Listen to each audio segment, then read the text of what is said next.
देखिए, पहला है यूरोपीय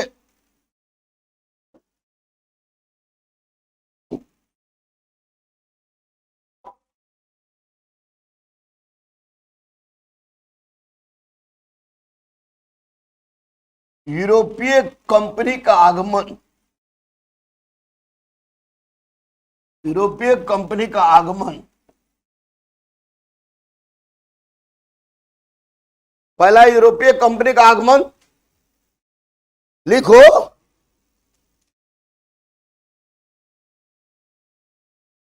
यूरोपीय कंपनी का आगमन। दूसरा लिखिए उत्तरोत्तर मुगल, लेटर मुगल,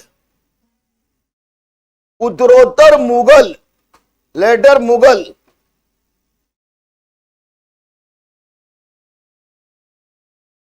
तीसरा स्वायत्त राज्य, स्वायत्त राज्य। खड़े खड़े लिखिएगा बेटा, वर्टिकल, वर्टिकल। पहला लिखिए बंगाल, एक तरफ बट ऐसे, बंगाल।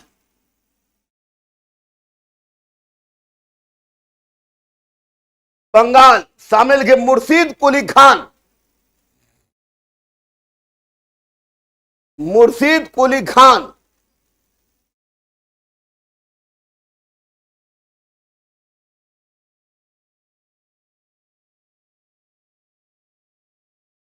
कर्नाटक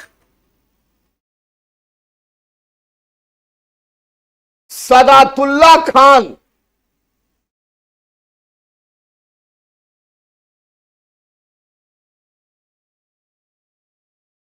बंगाल के सामने बेटा 1707 लिख दीजिएगा, 1707। उसके बाद कर्नाटक लिखे ना, सदातुल्ला खान 1720 लिख दिए। उसके बाद लिखिए रुहेलखंड,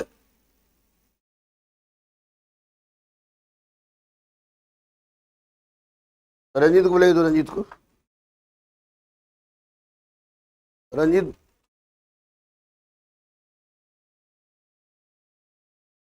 रुहेलखंड मोहम्मद खां बंगस,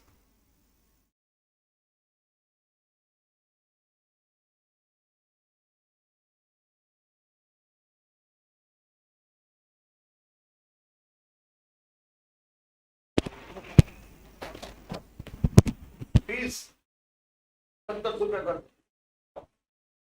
फाउंडेशन, है ना। वो ऑर्डर यू मैडम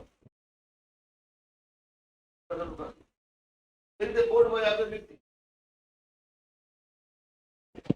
फाउंडेशन करो।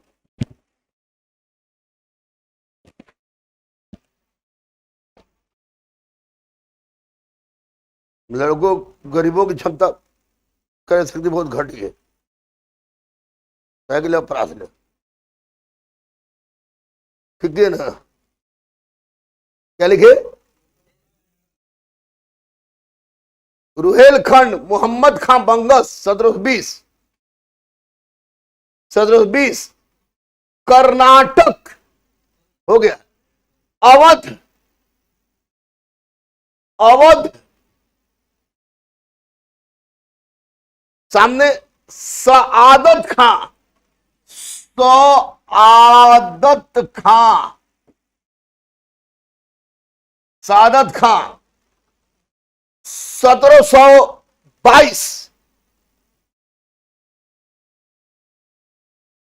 हैदराबाद,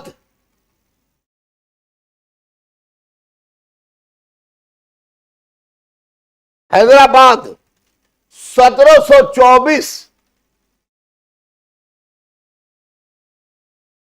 चिनकिलिज खान,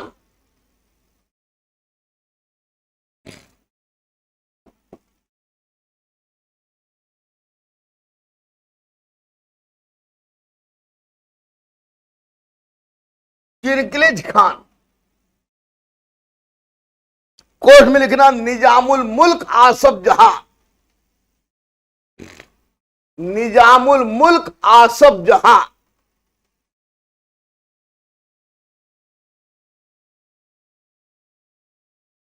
निजामुल मुल्क आसफ जहां।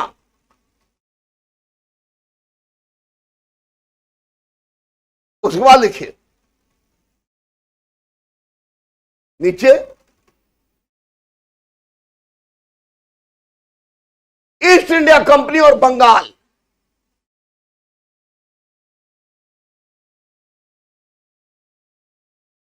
East India Company and Bengal. Bengal. उसके बाद लिखिए ईस्ट इंडिया कंपनी और मुगल।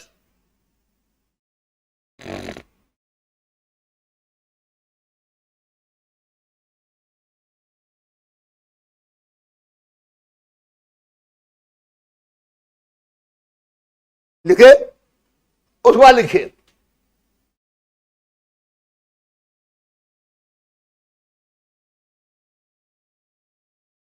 पलासी का युद्ध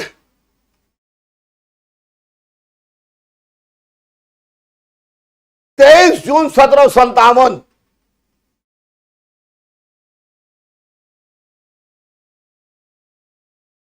नीचे बक्सर का युद्ध, सॉरी हाँ बक्सर युद्ध 1764। 22 अक्टूबर 1764।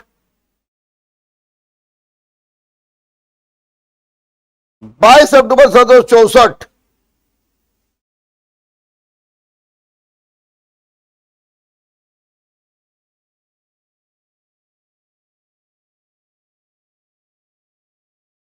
उसके बाद लिखिए बेटा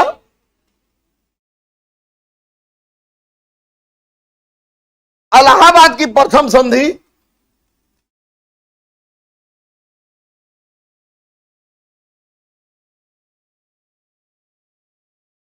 इलाहाबाद की प्रथम संधि 12 अगस्त 1765।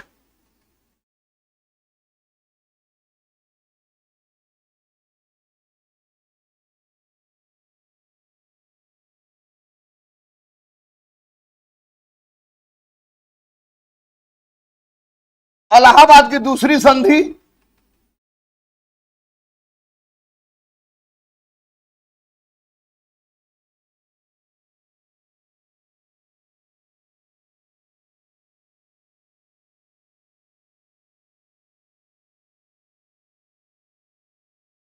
उसके बाद लिखिए मार के मुंह तोड़ देना।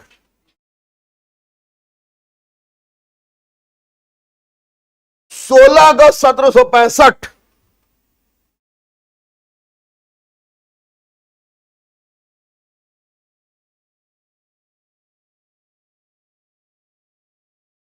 16 अगस्त 1765 द्वैध शासन।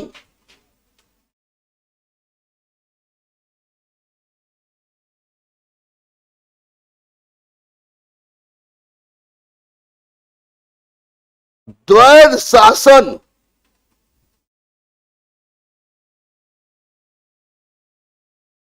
द्वैध शासन 1765 से 72।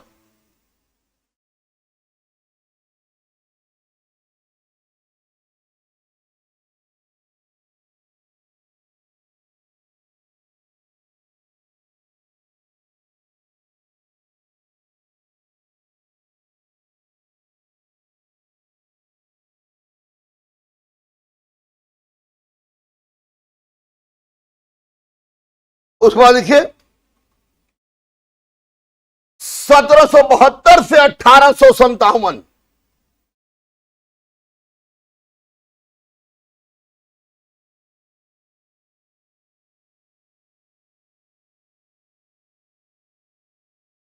अंठावन बोले हैं।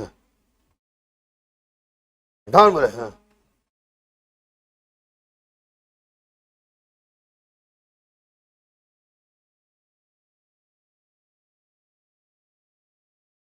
उसमें लिखिए नो डार्लिंग 1772 से लेके 1800 1772 से लेके 1700 17 हाँ 1857। 57, उसमें लिखे आर्थिक नीति।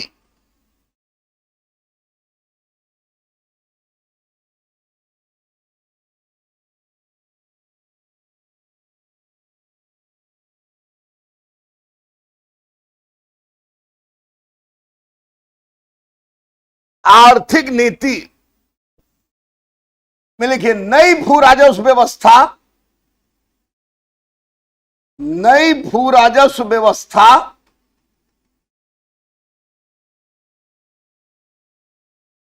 नई भू राजस्व व्यवस्था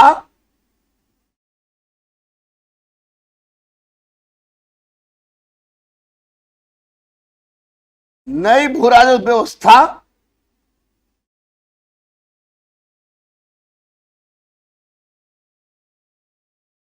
में पहला लिखिए लगान की पंचवर्षीय व्यवस्था, लगान की पंचवर्षीय व्यवस्था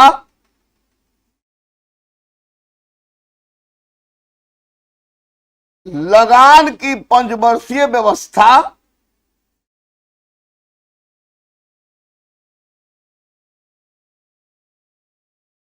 दूसरा पॉइंट लिखिए लगान की एक वर्षीय व्यवस्था, लगान की एक वर्षीय व्यवस्था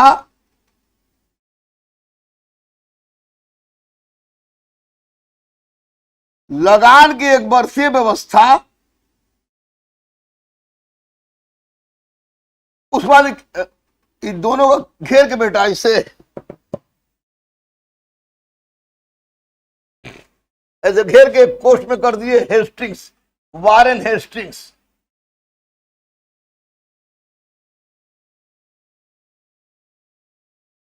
वारेन हेस्टिंग्स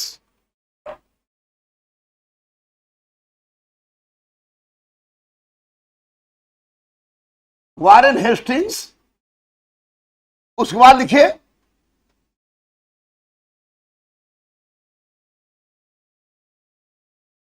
अस्थाई बंदोबस्त,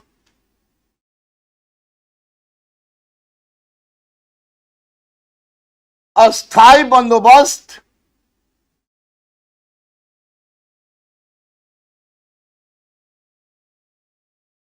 अस्थाई बंदोबस्त सामने लिखिए 1793 कॉर्नवालिस एवं जॉनसोर, 1793 कॉर्नवालिस एवं जॉनसोर कॉर्नवालिस एवं जॉनसोर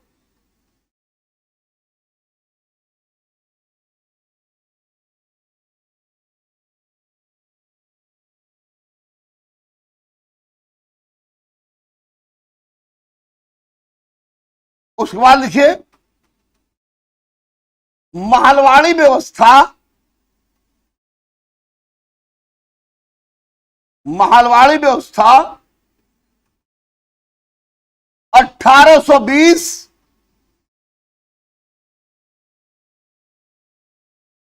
1820 हॉल्ट मैकेंजी,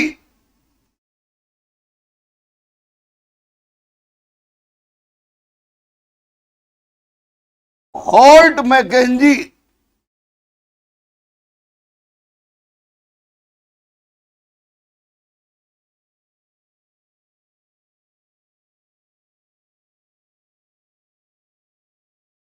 हॉल्ट मैकेंजी लिख लिए। उसके बाद लिखिए रैयतवारी व्यवस्था,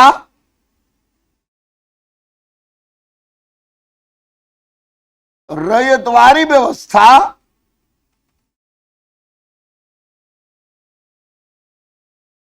रविद्वारी व्यवस्था 1830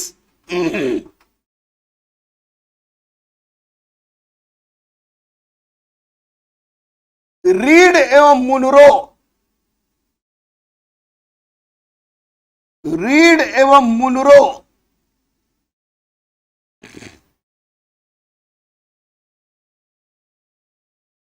रीड ए मोनोप्लटी।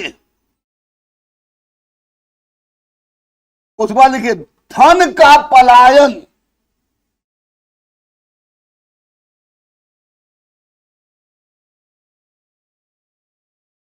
धन का पलायन, ड्रेन ऑफ वेल्थ।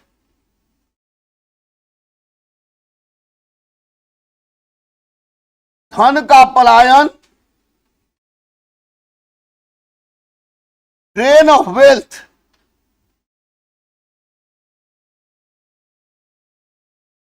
उसके बाद लिखिए, कोर्स में लिख देना बेटा दादा भाई Nehru ji.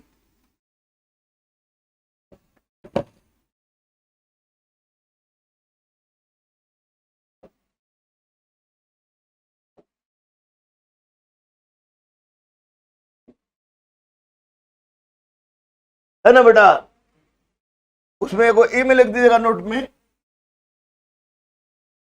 The state of India, the dates of India. उसके बाद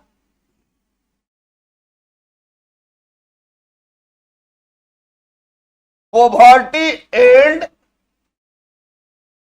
on British rule in India,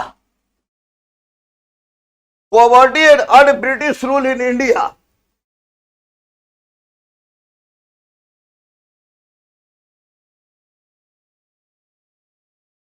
towards India, पहले की लिखोत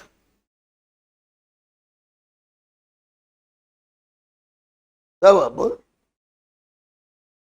टुवर्ड्स इंडिया देख ले लो। Wants and means of India,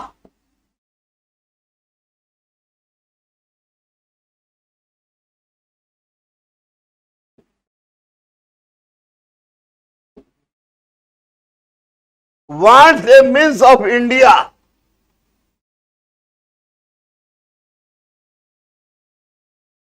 wants of India। इस सब के कोष्ट में लिख लो बेटा दादा भाई नेहरू जी।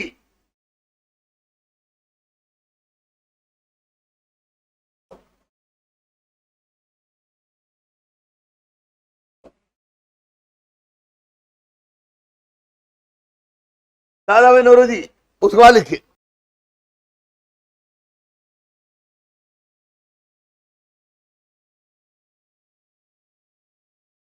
करेंगे, ज्यादा शॉर्ट करेंगे ऊपर से चला जाएगा। इकोनॉमिक्स है, हिस्ट्री ज्योग्राफी पॉलिटी नहीं है। जो ऑनलाइन में पढ़ लिए तो काम चल गया।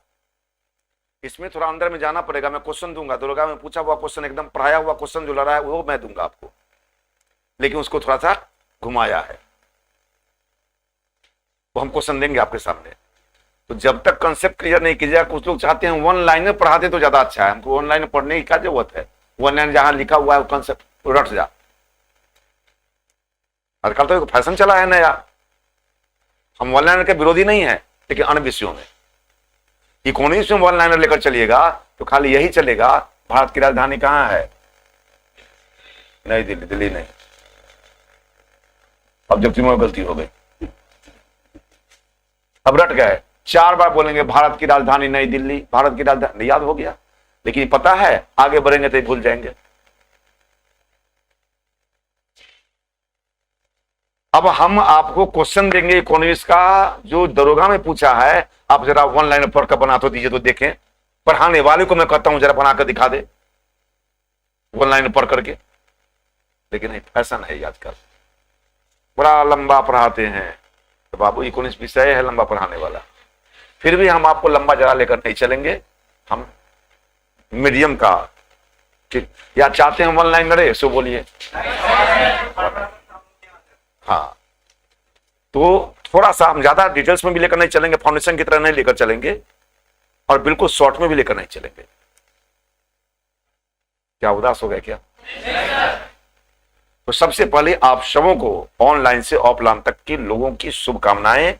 ईश्वर करे, माता जी करें कि आपकी सफलता मिले, और ईश्वर अवश्य इस बार सफलता दे दें, यह मेरी भी शुभकामना है।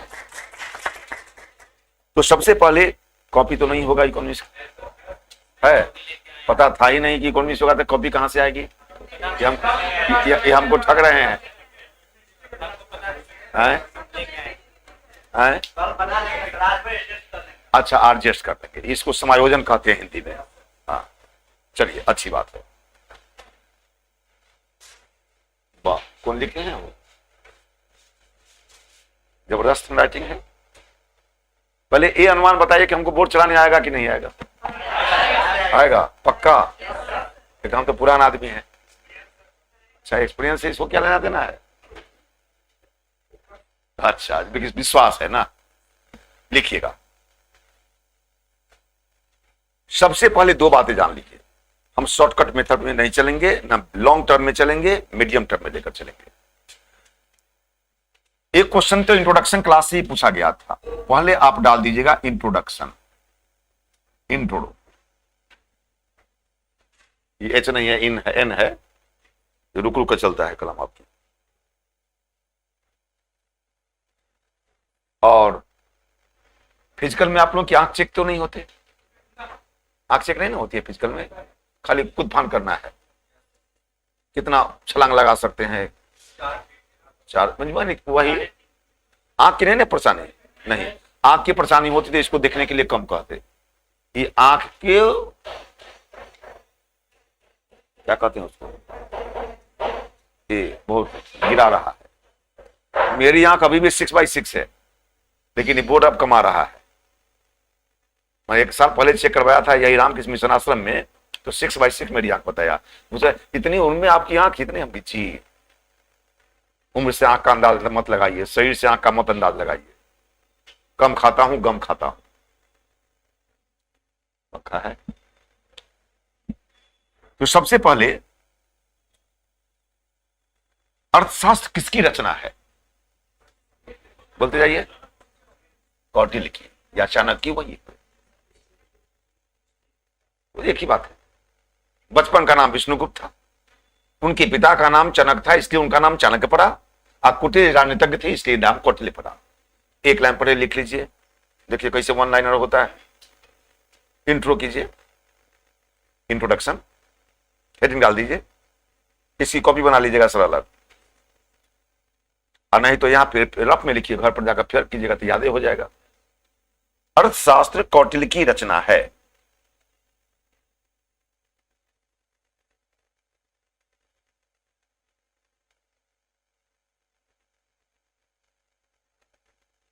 हो गया। यह राजनीति का विषय है, ये भी लिख लीजिए, प्रशासन का विषय है। यह राजनीति का, प्रशासन का विषय है।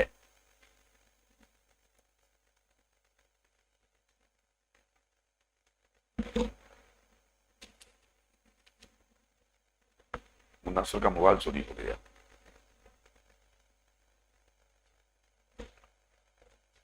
हो गया।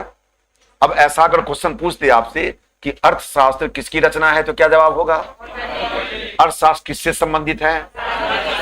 राजनीति से या प्रशासन से? बात खत्म। अब फिर नीचे लिखिए, अर्थशास्त्र के जनक, स्टार देकर के, अर्थशास्त्र के जनक बोलिए, एडम स्मिथ को माना जाता है। अर्थशास्त्र के जनक एडम स्मिथ को माना जाता है।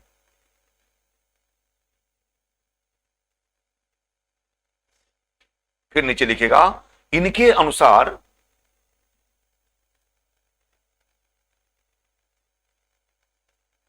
अब क्वेश्चन पूछ सकता है, अर्थशास्त्र धन का विज्ञान है, किसने कहा? Adam Smith. देखकर लिख लीजिए, अर्थशास्त्र, इनके अनुसार अर्थशास्त्र धन का विज्ञान है।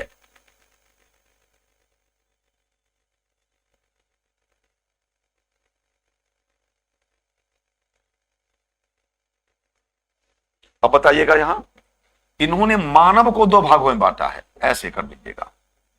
एक को कहा आर्थिक मानव, और दूसरे को कहा गैर आर्थिक मानव, ऐसे देखिए।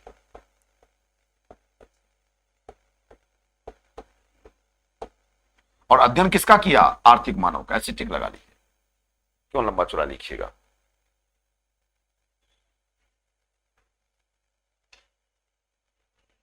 अब बताइए, एडम स्मिथ ने मानव को कितने भागों में बांटा?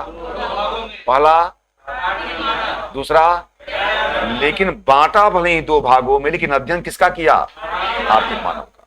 अब चलिए, अब लिखिए मार्शल, हेडिंग डालिए मार्शल। सबसे पहली बात, एडम स्मिथ साहब की परिभाषा को मार्शल साहब ने गलती काट दी। गलती काटना मानव का स्वभाव है। आप भी साथी हैं, आपके इतने, देखिएगा कुछ साथियों की आदत होती है, जो बोलिएगा उसका उल्टा बोलेगा, उसका उल्टा बोलेगा, तय है। हमारे अर्थशास्त्रियों के इस कारण से ही श्रीमती बारबरा वुटन ने कहा, when never 6 economist gather there are 7 opinions. मतलब समझे? अर्थशास्त्री जुड़ते हैं 6, मत हो जाता है 7। ये कहां से आ गया? अर्थशास्त्री 6 तो 6 मत होना चाहिए ना, नहीं 6 के मिलाकर मत और हो जाएगा, 7 हो जाएगा। यानी विवादों से भरा हुआ विषय है। तो मार्शल कहते हैं अर्थशास्त्र सामाजिक, लिखेगा इनकी पुस्तक। अच्छा, एक लाइन और भूल गए एडम स्मिथ में, पुस्तक का नाम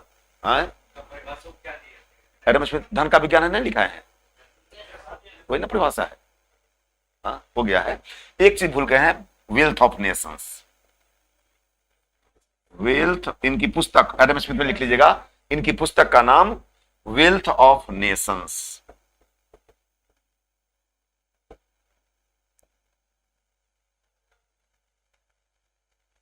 लेकिन एक बात और ध्यान रखिएगा, ये अधूरा नाम है, ये पूरा नाम नहीं है। पूरा नाम देख करके कहीं कंफ्यूज ना कर जाएं आप।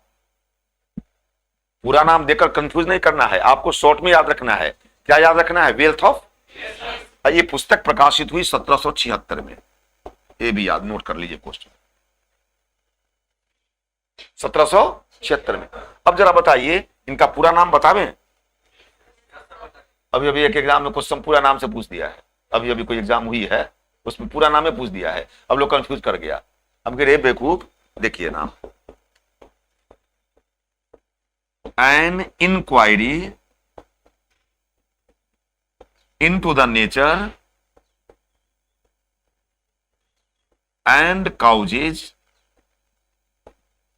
of wealth of nations। अच्छा बताइए, ये पकड़ाएगा कि नहीं पकड़ाएगा इस नाम से पुस्तक?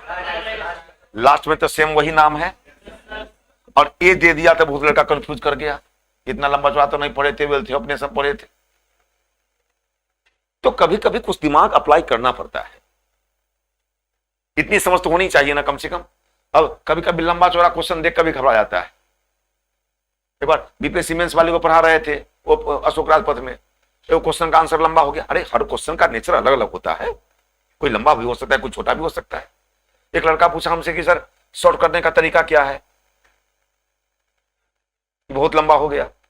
हम जितना लिखाए सब याद रहेगा तो ना, अपने शॉर्ट हो गया। चुप बताइए, जब याद नहीं रहेगा तो शॉर्ट करना, जब हम कम में लिखा देंगे तो बचेगा तुम्हारा, वो में शॉर्ट हो जाएगा। तो कम में लेस तो कमलेस, ये हो जाएगा। अब चलिए, तो चाहे तो लिख सकते हैं, नहीं तो कोई जरूरत नहीं है इसका लिखना, छोड़ दें। चलिए ठीक है, ठीक है। अब चलिए, इनके अनुसार, इनके अनुसार मतलब मार्शल के अनुसार, मार्शल के अनुसार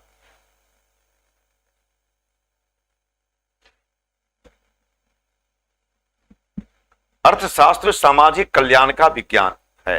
इनकी पुस्तक ना, रुकिए रुकिए, अच्छा रानी जी लिख लीजिए।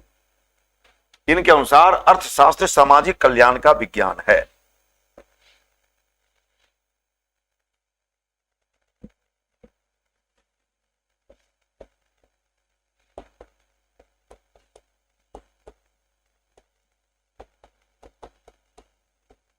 इनकी पुस्तक का नाम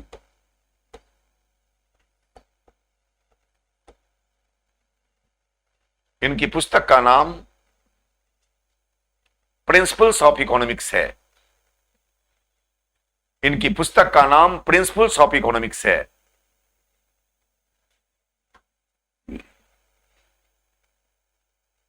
कब प्रकाशित हुई? 1890। अब क्वेश्चन पूछ देगा सर, प्रिंसिपल्स ऑफ इकोनॉमिक्स पुस्तक के लेखक कौन है?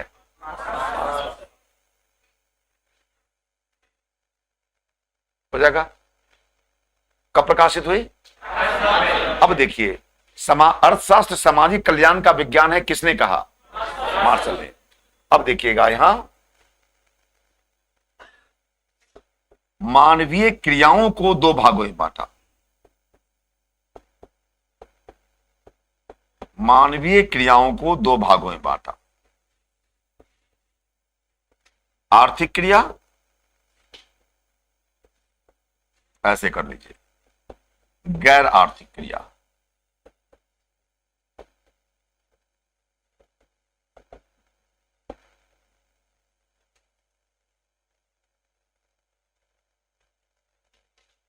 आर्थिक क्रिया और गैर आर्थिक क्रिया।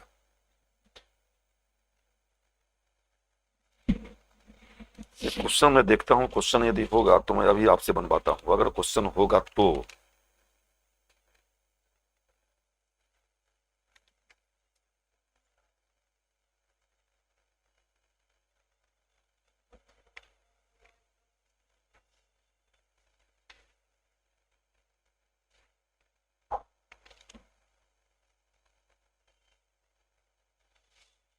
लगता है नहीं।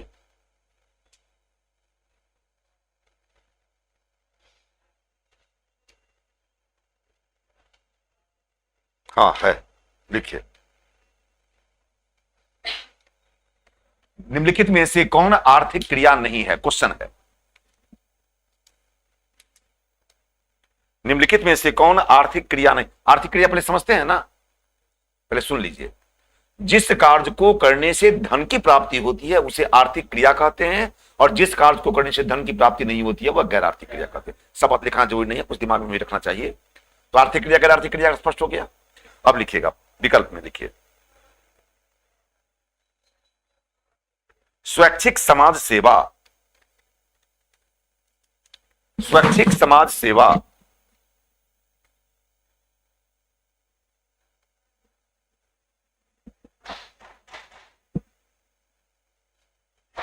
शिक्षक का पढ़ाना,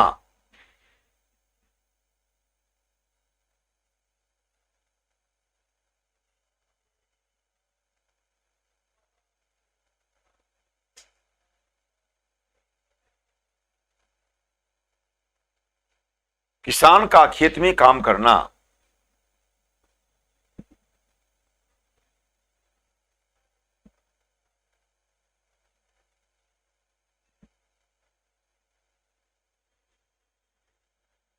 कूली का स्टेशन पर काम करना।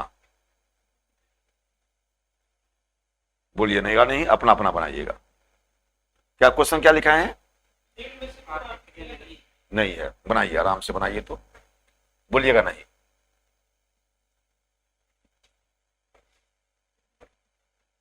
जिस कार्य को करने से धन की प्राप्ति होगी आर्थिक क्रिया, और जिस कार्य को करने से धन की प्राप्ति नहीं होगी गैर आर्थिक क्रिया। इसी प्रकार बोलना नहीं, बोलना नहीं, अपना अपना बनाना है, अपना अपना बोलना है। पहले टिक लगाइए, अपने अपनी कॉपी में टिक लगाइए, अपने अपने क्वेश्चन विकल्प में टिक लगाइए, जो बुझाए लगाइए, और जो बुझाए का है सोच समझ कर लगाइए।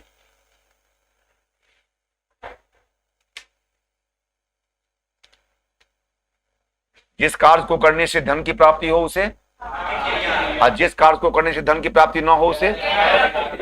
मां द्वारा बच्चे की सेवा करना कौन सी क्रिया है? सीधी बात है, तो बन जाना चाहिए। अब बन गया है, लेकिन बहुत लोग अभी नहीं लगाए हैं ठीक, इसलिए हम चुपचाप हैं। अभी लगा लीजिए, ठीक, फाइनल। सर का नहीं लगा है, ठीक, लग गया सर।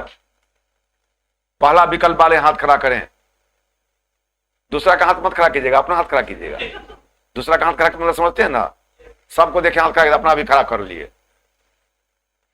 दूसरा विकल्प आने सब तो ये मगर दूसरा विकल्प तो हो भी नहीं करेगा कोई। बिल्कुल सही जवाब है आपका, बिल्कुल सही जवाब है।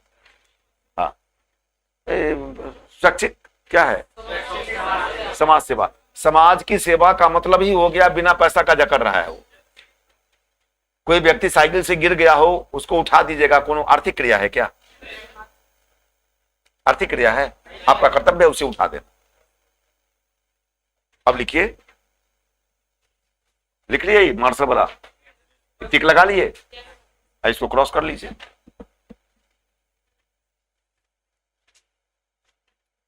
अब लिखिए रॉबिन्स।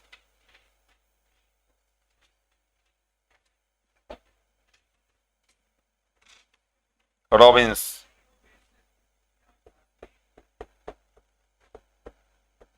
इन्हीं से क्वेश्चन पूछा था आपके दरोगा में।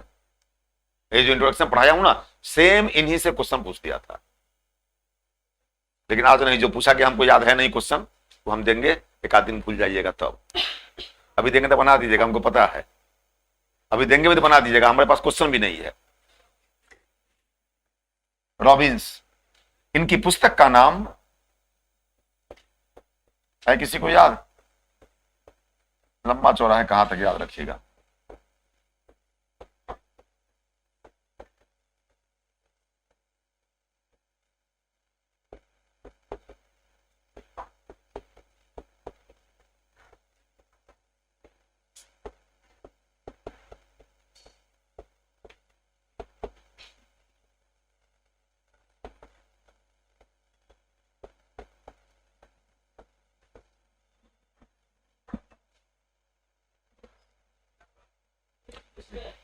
हाँ, अब पूछेगा कि नहीं पूछेगा, ये तो हमको क्वेश्चन सेटर तो है नहीं, अनुमान लगा सकते हैं कि पूछा जा सकता है। पूछा हुआ क्वेश्चन है, लेकिन आपका अभी नहीं पूछा है, दरोगा में नहीं पूछा है। अब मान दिया कि वेल्थ ऑफ नेशन के बारे में पूछ दिया, इसके बारे में नहीं पूछा है, तो अगली बार वेल्थ ऑफ नेशन के बारे में पूछेगा, कोई जरूरी है? इसके बारे में पूछ सकता है। वेल्थ ऑफ नेशन लगा हुआ हो तो समझिए कौन है? Adam Smith. और अगर इतनी बड़ी क्वेश्चन लिखा हुआ हो तो समझिए रॉबिन्स। इनके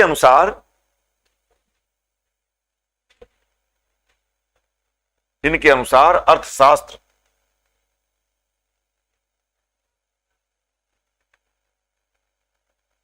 चुनाव का विज्ञान है।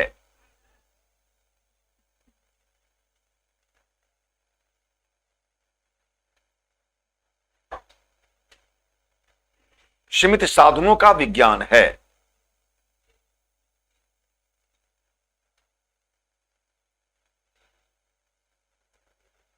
सीमित साधनों का विज्ञान है।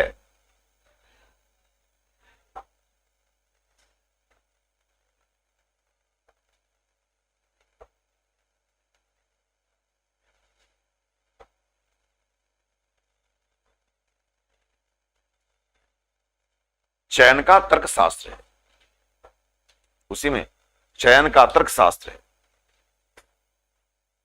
चयन का तर्कशास्त्र, इकोनॉमिक्स लॉजिक ऑफ चॉइस, चयन का तर्कशास्त्र है।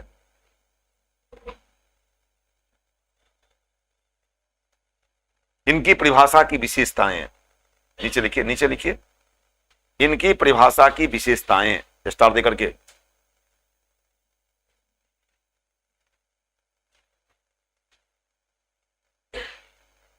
आवश्यकताएं अनंत है, पहला।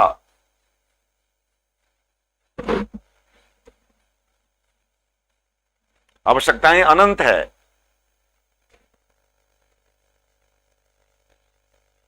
दूसरा, साधन सीमित है।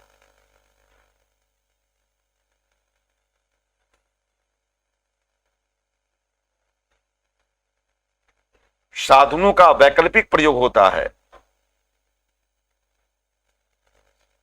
साधनों का वैकल्पिक प्रयोग होता है।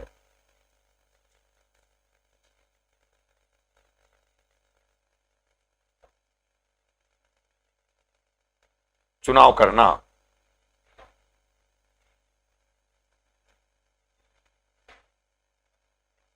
अभी चारों पर किसी प्रकार से क्वेश्चन पूछे जा सकते हैं। रॉबिन्स की परिभाषा की विशेषता क्या है? पहला, आवश्यकता अनंत है। अब जरा समझिए,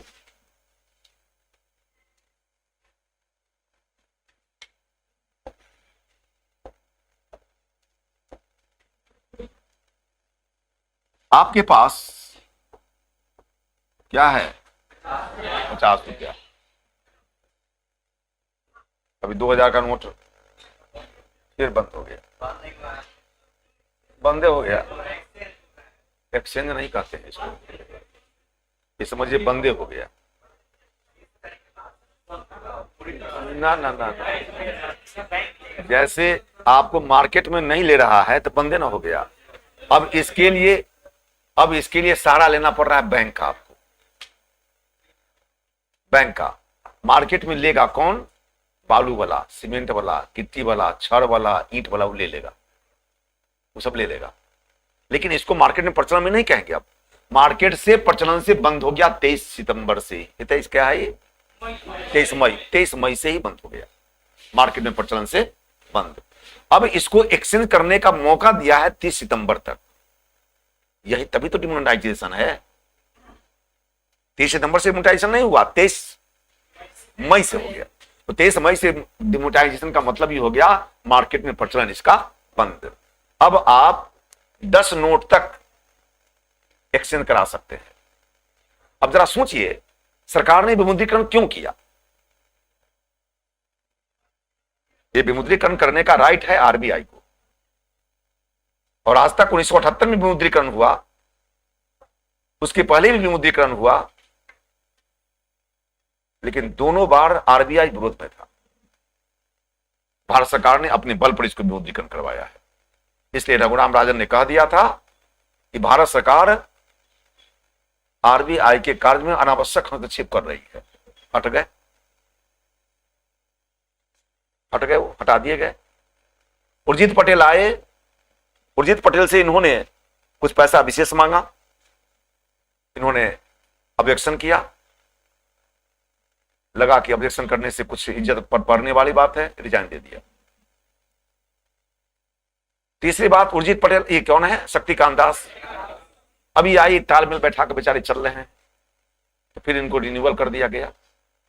अभी 2000 कब तक है? दिसंबर 2024 तक है। अभी रहे, अस्थायी हो गए हैं फिलहाल। तो कहने का मतलब, कुल नोट कितना था 2000 का? 155 करोड़ कुल नोट था। नहीं, जो नोट मार्केट से गायब है, सरकार को पता नहीं चल रहा है, वह 155 करोड़ है संख्या। इसे 2000 का नोट हुआ, हमारे पास तो है नहीं, हमारे पास तो है नहीं। यह 2000 का नोट मान लीजिए इसको। नहीं मानना है तो क्या, अपने पास ये है, हम तो ये लाइक आदमी है। 2000 का नोट तो 2 रुपया, खाली सुनने का कोनो महत्व है?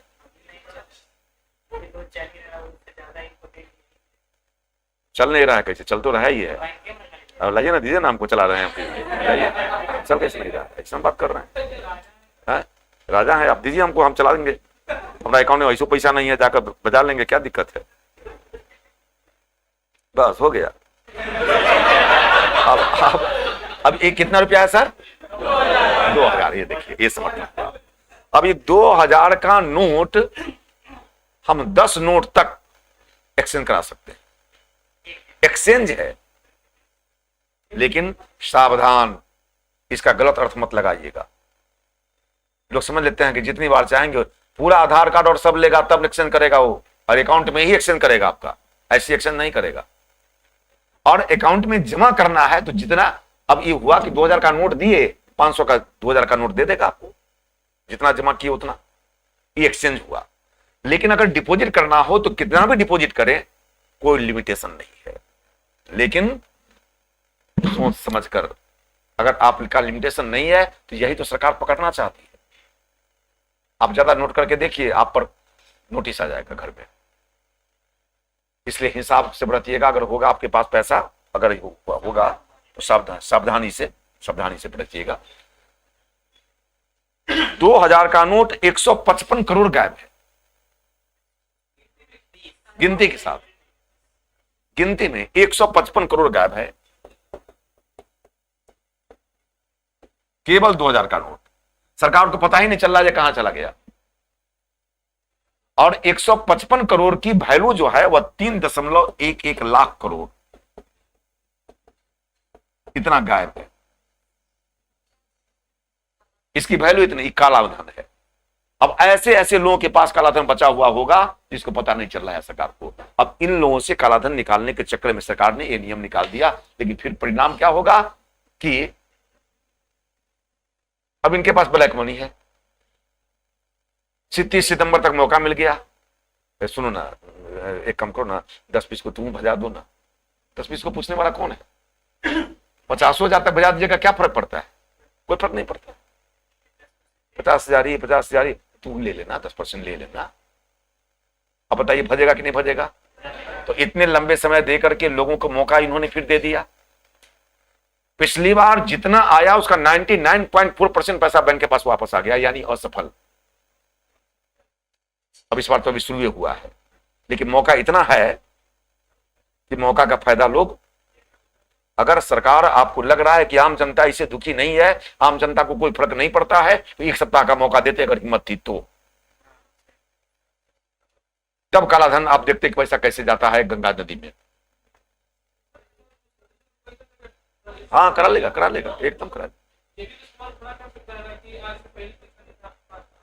कोई सवाल नहीं खड़ा होता है। 10 हुआ 20 को नोट में कहीं सवाल खड़ा होता है, हैं? क्या रखे हुए थे घर में? हम सब पैसा बैंक में रखे, घर में हम लोग रखेंगे नहीं। और पिछली बार याद कीजिए, अरुण जेटली ने कहा था इन लोगों से, हे भारतीय माताओं एवं बहनों, मुझे पता है कि आप लोगों को चुरा चुरा कर रखने की आदत होती है, इसलिए आप 2 लाख रुपए तक आप बैंक में जमा करें, मैं आपसे एक बार ही पूछताछ नहीं करूंगा, लीजिए। तो हर घर में ना महिला है, तो पुरुष का पैसा होगा, महिला कहेगा हमरे था, लो वो बजा लेगा। कितना महिलाओं का पैसा तो रह गया गेहूं में। तो कहने आया, सर हमारी मम्मी इतना 5 लाख रुपया रखे हुई थी, कहाँ? तो वो अति था, क्या कहते हैं उसको, कुर्सी टाइप का नहीं होता है, गेहूं में रखी हुई थी, पते नहीं चला, बाद में अब चुप रहा है, अब कोई फायदा नहीं, खत्म है बात। ये हाल है सर। तो सर 50 रुपया आपके पास है, आपने सोचा कि एक फिल्म देखूंगा, after the examination I will see the picture tomorrow. कल किसी कारणवश आप घर से निकल गए, बिना खाए पिए गुस्सा में निकल गए। अब एक आवश्यकता थी फिल्म देखना, दूसरी आवश्यकता आ गई क्या चीज? भूख लग गई तो नाश्ता चाहिए, भोजन चाहिए। इसलिए जीवन में याद रखिएगा, रूसो वहीं जहां मनाने वाला हो और झगड़ो वहीं जहां छुड़ाने वाला हो। सब जगह झगड़िएगा मत, आप लोगों को नहीं कर रहे हैं, उन लोगों को कर रहे हैं। और रूसिए वहीं जहां मनाने वाला हो, यहां रूसिए का कोई मनाने वाला नहीं है, रह जाइएगा उपास से।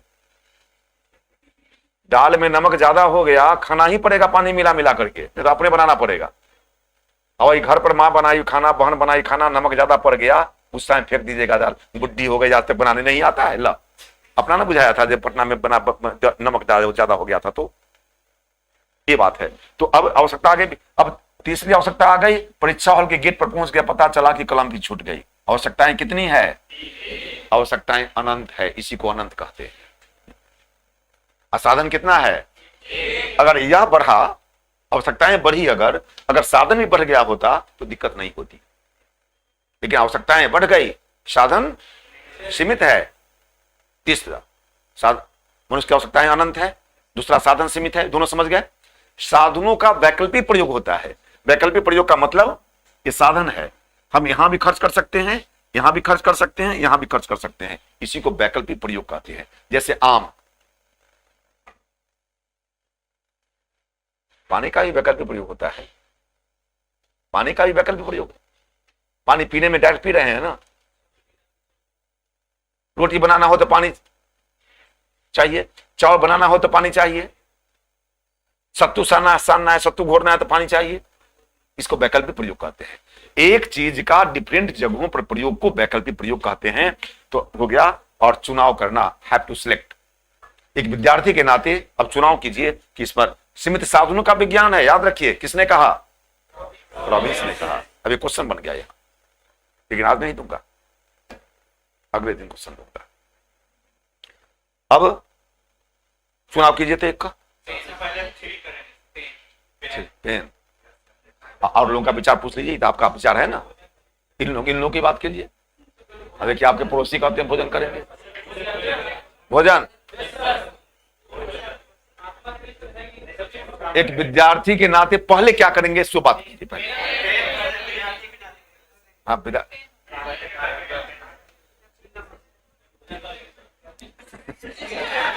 अच्छा, कोई चिंता की बात नहीं है, पहले कलम का ही प्रयोग करेंगे। अभी डेट नहीं दिया है कि डेट दिया है दरोगा वाला? नहीं दिया है। कलम का उपयोग करेंगे, सबसे पहले सत्य बात है। लेकिन अर्थशास्त्री कहते हैं, रॉबिन साहब कहते हैं कि अर्थशास्त्र मानव आचरण का अध्ययन भी करता है। किसने कहा? एक लाइन लिख लीजिए, अर्थशास्त्र मानव स्टार देकर के, रॉबिन्स के अनुसार अर्थशास्त्र मानव आचरण का अध्ययन करता है।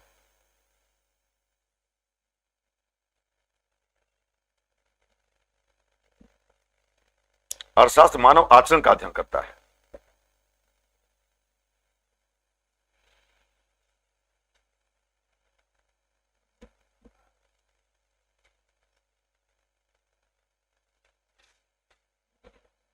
अध्ययन करता है। अब जरा बताइए, अभी अभी अपने हम लोग 20-25 आदमी 30 आदमी हैं, इतना ही में पता चल गया कि अर्थशास्त्र का मानव का आचरण कैसा है। कोई आदमी कहते हैं ना भोजन करेंगे, कोई आदमी कहते हैं ना हम कलम खरीदेंगे। भोजन करने वाले रॉबिन साहब कहते हैं जिसको जो है सबको छूट है, जिसके लिए जो प्राथमिकता हो जाए। अब कोई ये सोचे कि गर्मी का दिन है, भूख लगी हुई है, खाली पेट लू मार देता है, मरिए जाएंगे तो परीक्षा देकर क्या होगा, परीक्षा तो अगले साल दे लेंगे। तो वैसे आदमी सबसे पहले प्राथमिकता किसको देगा? भोजन की। और फिर कहते हैं कि नहीं, कोई व्यक्ति विद्यार्थी है, विद्यार्थी सोचेगा कि नहीं भूखे भूखे मर जाएंगे क्या, सबसे पहले कलम खरीदना जरूरी है, कलम खरीद के बचेगा, परीक्षा देकर तो देखा जाएगा, सोच सकता है। तो एक्चुअल में एक विद्यार्थी के नाते सबसे पहले वो कलम पर ही खरीदेगा, बाद में अन्य की प्राथमिकता देगा। इसलिए इसको चुनाव करना कहते हैं, हैव टू सिलेक्ट। अब नीचे लिखिए, विज्ञान। विज्ञान हो गया, अर्थशास्त्र खत्म, अर्थशास्त्र खत्म हो गया। विज्ञान पढ़ाई हो गई है क्या? अभी शुरू नहीं हुआ है, शुरू नहीं हुआ है तो बायोलॉजी विज्ञान नहीं होता है।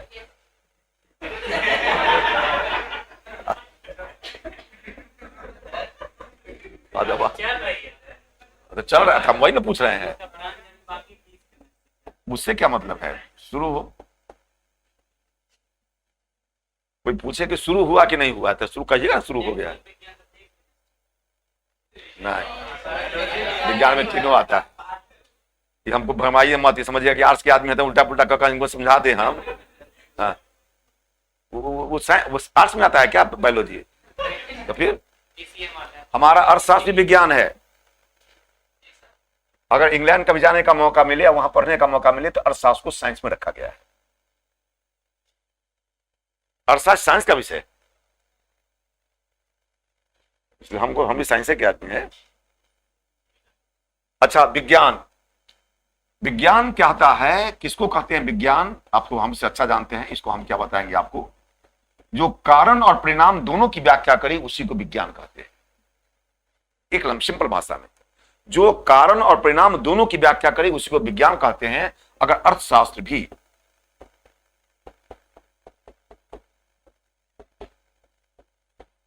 इसको नोट कर लीजिए शॉर्ट में।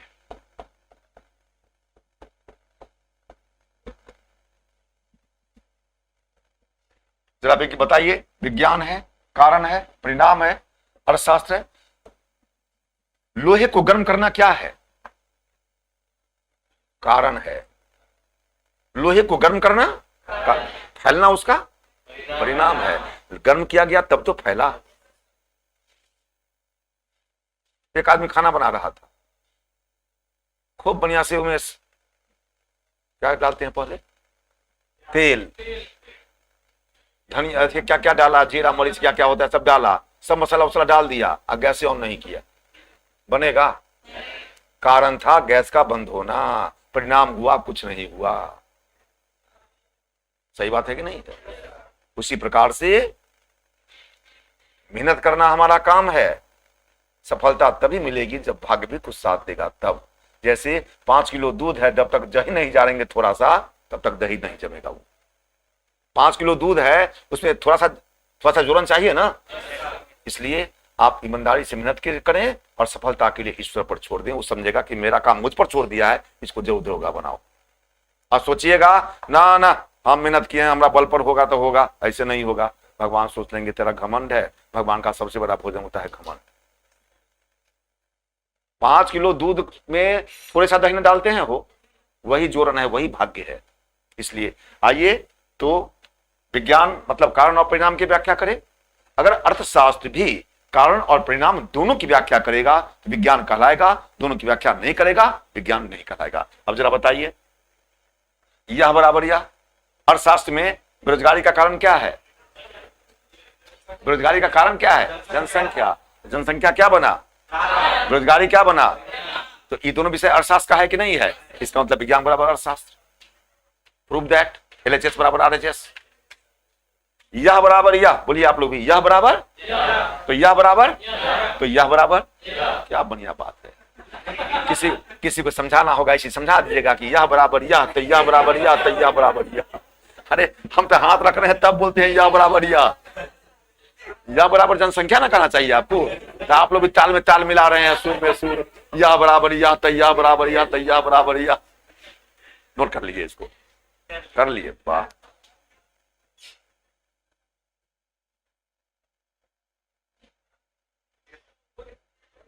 हो गया। अब चलिए,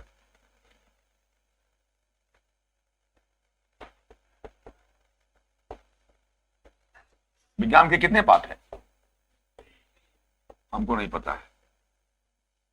मैं तो बताता हूं कि विज्ञान के 2 पार्ट हैं। हमारे अर्थशास्त्री बदलाते हैं 2 पार्ट है। मैं अर्थशास्त्र के अनुसार बता रहा हूं, आपके अनुसार नहीं, इसलिए मेरी बात को गलत नहीं काटेंगे। वास्तविक विज्ञान यह बतलाता है क्या है। आदर्शवादी विज्ञान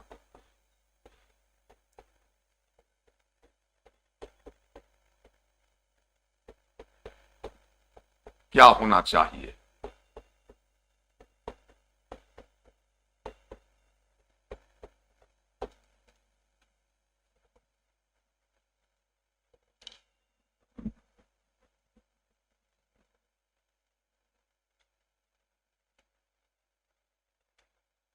नीचे लिखिएगा अर्थशास्त्र दोनों विज्ञान है।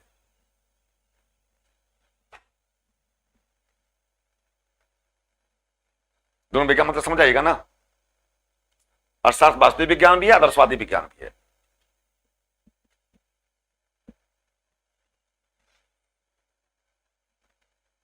वास्तविक विज्ञान का मतलब क्या है, आदर्शवादी विज्ञान का मतलब क्या होना चाहिए। अच्छा बताइए, देश में क्या है? बेरोजगारी। तो क्या है का जवाब अर्थशास्त्र दिया कि नहीं दिया? बोलिए ना। अब क्या होना चाहिए? बेरोजगारी को दूर किया जाना चाहिए, बेरोजगारों को रोजगार मिलना चाहिए। इसका मतलब क्या होना चाहिए? तो बेरोजगारी को दूर किया जाना चाहिए। यानी अर्थशास्त्र वास्तविक विज्ञान और आदर्शवादी विज्ञान दोनों। नहीं हो गया? अर्थशास्त्र, एक लाइन और लिख लीजिए नीचे, अर्थशास्त्र विज्ञान और कला दोनों है।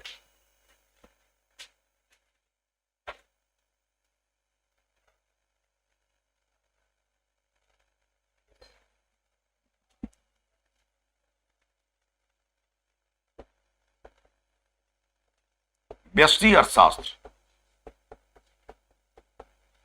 इसको सूक्ष्म भी कहते हैं, ध्यान रहे। सूक्ष्म अर्थशास्त्र भी कहते हैं, और इसको माइक्रो भी कहते हैं अंग्रेजी में, माइक्रो इकोनॉमिक्स। इसके जनक कौन हो गए? Adam Smith.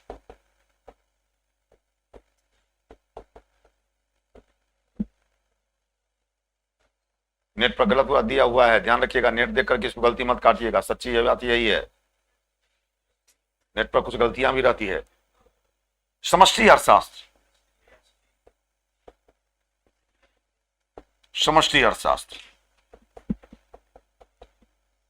इसको कहते हैं व्यापक, इसको कहते हैं मैक्रो। इसके कौन है? केन्स।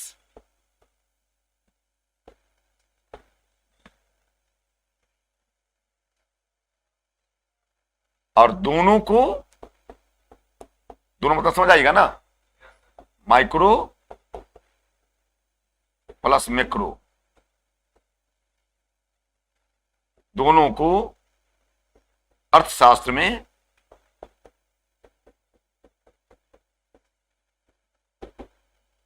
किसने प्रयोग किया? रेगनर फ्रिस ने। रेगनर फ्रिस पहली बार।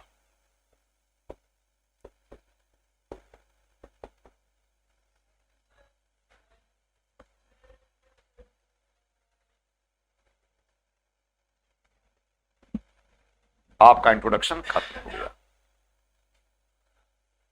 अब बताइए सूक्ष्म अर्थशास्त्र के जनक कौन है?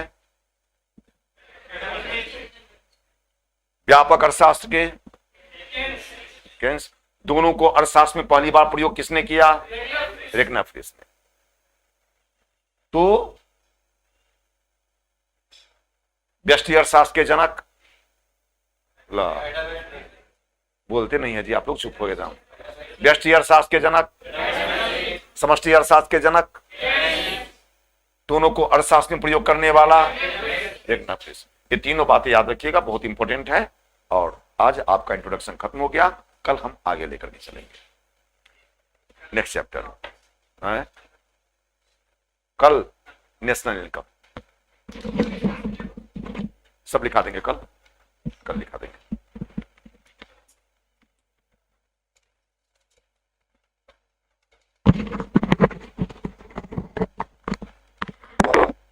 सिलेबस का एक चैप्टर पहले खत्म कर दिए, अब आपको सिलेबस लिखा, आप फिर आगे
चलिए, good evening all of you. अभी आप देख रहे थे कुछ देर पहले बायोलॉजी की क्लास, बिहार स्पेशल क्लास, लेकिन आज कुछ कारण वजह से क्लास कंटिन्यू नहीं हो पाई। लेकिन अभी ज्योग्राफी वाले सर आए हुए हैं, ज्योग्राफी की क्लास मैं देने जा रहा हूँ। अभी आप डॉक्टर सुबोध कुमार मिश्रा से क्लास करेंगे और आपको लगेगा कि बिहार दरोगा और बीपीएससी के लिए ऑब्जेक्टिव में कहाँ से क्वेश्चन पूछा जाता है और कहाँ से क्वेश्चन नहीं पूछा जाता है। तो आज इंट्रो क्लास में डॉक्टर सुबोध कुमार सर के द्वारा आपको ज्योग्राफी की क्लास करने को मिलेगा। आप तैयार हो जाएं, कॉपी लेकर के बैठ जाएं और इनकी बातों को ध्यानपूर्वक सुने। धन्यवाद। क्लास के बाद मैं फिर मिलता हूं।